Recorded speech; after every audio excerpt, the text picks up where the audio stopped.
I always want to ask you a bunch of filming questions, but we're always live on your things, and I always feel like I'm going to bore your No. numbers. So can I nerd out right now? Yeah, let's nerd out. Okay, I got half questions about filming battle rap events, and then I always want to pick your brain about films, too. Yeah.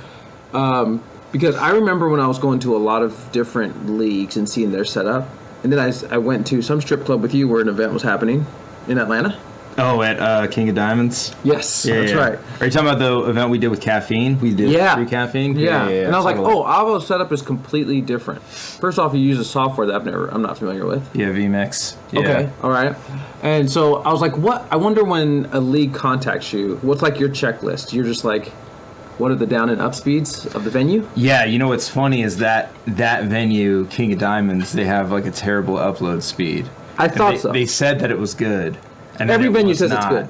And I was even hardwired in because you never want to stream off Wi-Fi. You always want to hardwire with an Ethernet cable. So you have like a 100-foot Ethernet cable that you're... Yeah, I have like a 200-foot one. It's like super annoying. Okay. And like sometimes I'm like, maybe I shouldn't bring this. It's just so irritating to bring. Mm-hmm. But so even at that venue, I piped in. I think the upload speed was like 3 megabits per second upload. And so if you're streaming at basically the minimum speed you want to stream at is 1500. Sure. And that kind of looks not the best. That's like 1080?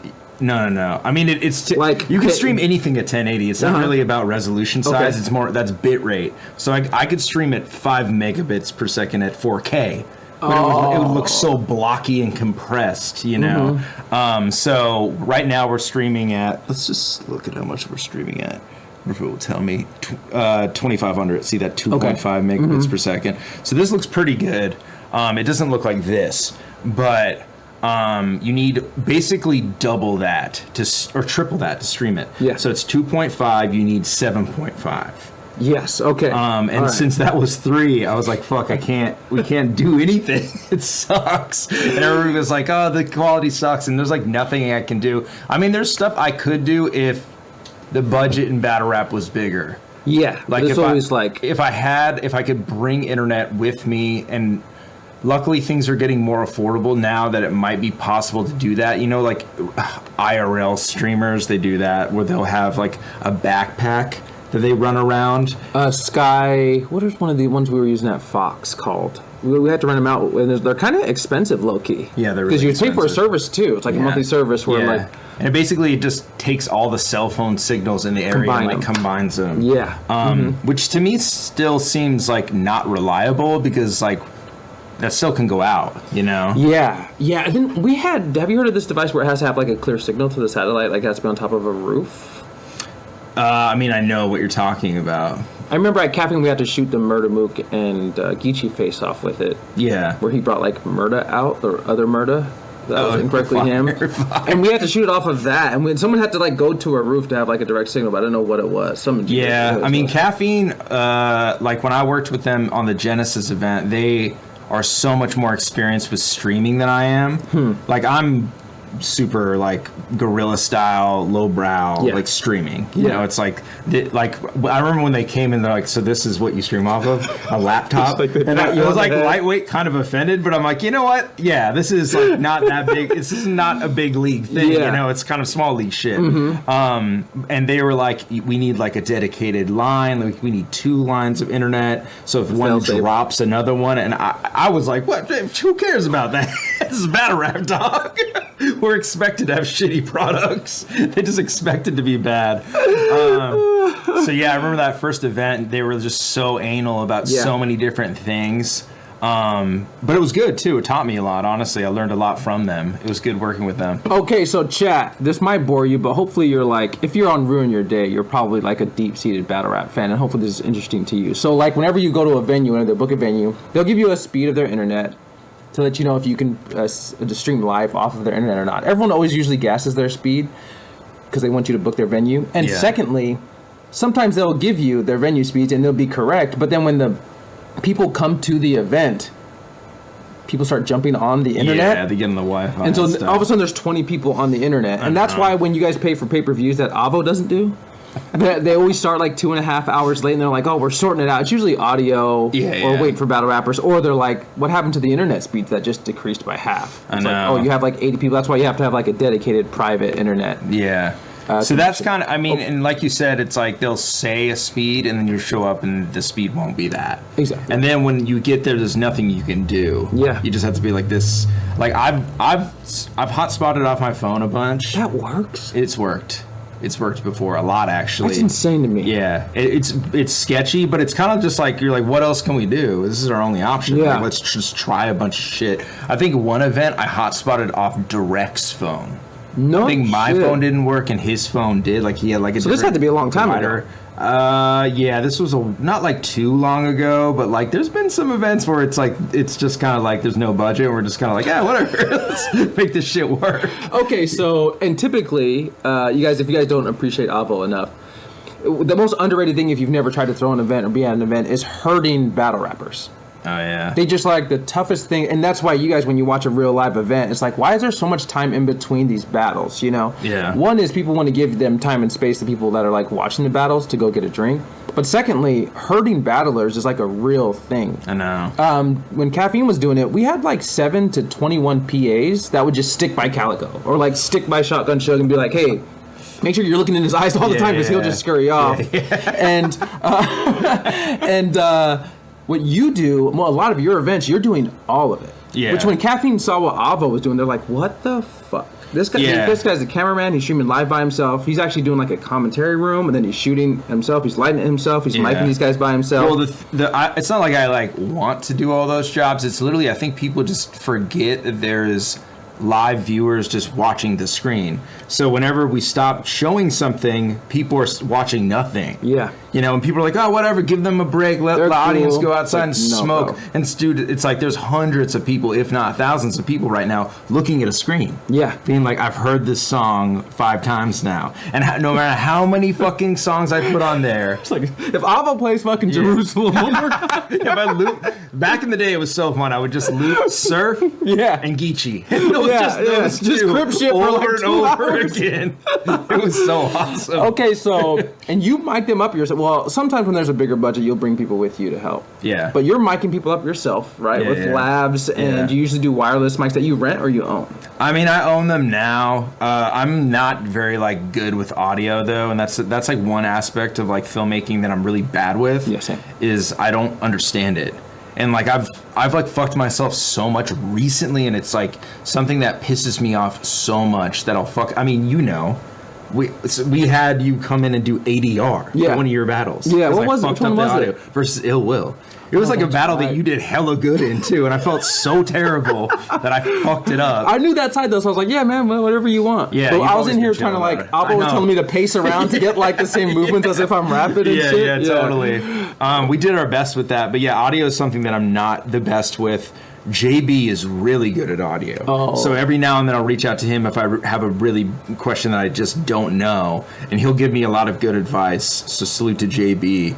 But yeah, I mean, I have like, I forgot what the fucking mics I have now, but they're like... Sennheiser? No, they're not. The actual mics, I forget what they're called. They're like pretty expensive, and they like pretty much got ruined at the Bulletproof event. No shit, wow. Yeah, because I mean, a lot of things like Coffee and fucking Official fought, and Rex like poured water on his head because he was hot, and the water just went straight into the mic. Dude, it's honestly, battle rap is really crazy. Like, what we do is fucking nuts. You know, it's just like throw mics on these people and they might get in fights or like hitting their chest chains or like swinging into them. Insane. Sweat and water gets in these microphones. Okay, so and forgive me for nerding out about this, but this is always stuff I want to talk to you about. Like, everyone, first day film students are like, hey, whatever you do, shoot in RAW. Where the colors are very blank, and then you just like boost all the colors or throw a lot on it afterwards. But when you have a live event, obviously you have to put color on the picture for people at home. So I'm asking, what I ask is that sometimes like 4 to 5 times a year I'm watching things you shoot event wise, and I know the promoter or whatever is like, hey, can we get that up in the morning? And you turn around stuff like that, and I'm wondering, are you just using the exact color you shot with live and the exact audio, or are you doing anything in post overnight, or you're just like, I'm throwing it, It right depends. up? It depends, really. Like, yeah, it depends. Like, usually now I try to streamline it as much as possible. So I used to shoot with the Red a lot. I'm streaming right now on a Red, which is fucking retarded. Like, this is the wrong tool to use what I use it for. I use my Red to stream my show, which makes no fucking sense, dude. Plus, this Red is not the best. It's really bad in low light, and there's not a lot of light in here. It's like using a Ferrari to off-road a little bit. Yeah, it's so stupid. It's so dumb. But I've like done it, and the setup like works. And I got an FX6 recently, and that is like the tool to use for battle rap. Yeah, Sony? Like, it's like the tool. Their color science is always like, dude, it looks so impressive to me. beautiful. And like there's just like this, I shoot an S-Log, and I figured out how to use Cine EI mode, which is basically a mode that locks your ISO to the base ISOs of the camera. So the camera has two base ISOs. One's 800, one's 12,800. Shit. So you don't need lights ever. So you could like have no lights and be like, it looks fucking cinematic and dope. And then you overexpose. Oh, no So shit. that gets rid of noise in the blacks. And then in post, you pull everything down and the details all retained. Shit. So that's, if you watch, for example, T-Rex versus Snake Eyes, like the pay-per-view is super blown out. Like their skin looks like super hot and shit. But then in the actual release, there's detail there. So cool. Yeah, so I learned how That to to do me that. would like, the first time shooting it that way would scare me.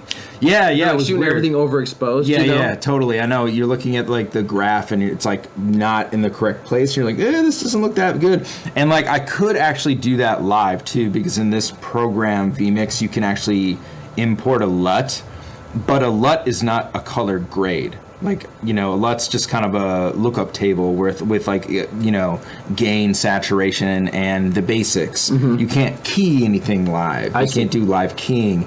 And like Hitman versus Cassidy, if you look at that pay-per-view as opposed to the release, the color is so fucking different. Yeah. And it's because I took time with that and I like keyed their skin tones, warmed up their skin tones. Oh, so you're pretty good at color correction. Yeah, it's like really similar to VFX, honestly.